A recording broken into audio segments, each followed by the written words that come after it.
The sport of boxing originated from ancient Greece in 688 BC when it was played as an Olympic sport.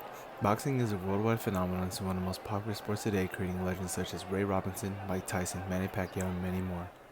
Boxing is a highly aerobic sport which makes it important for boxing athletes to improve their aerobic capacity to do well in fights, sparring, and conditioning by continuously doing intensive training and conditioning to ensure that the fighter will last in the ring and perform well.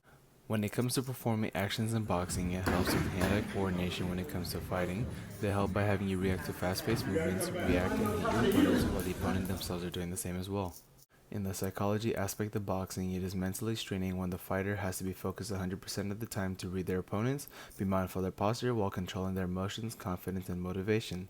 Although boxing is a primarily physically demanding sport, the mentality portion of the sport is just as important as the physical portion of the sport.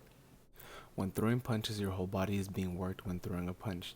It all starts in the legs when the calves are being activated to push it towards the opponent to initiate the punch, and the legs will do the same afterwards. Then the hips come into play when you need to rotate the hips to give more power and momentum to your punches. After initiating that punch, the fighter will immediately retract the hand to put them back in the position to protect themselves.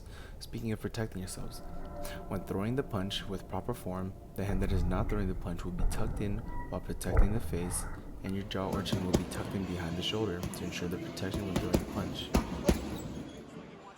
One of the main sociological issues about boxing is the health and safety aspect of the sport.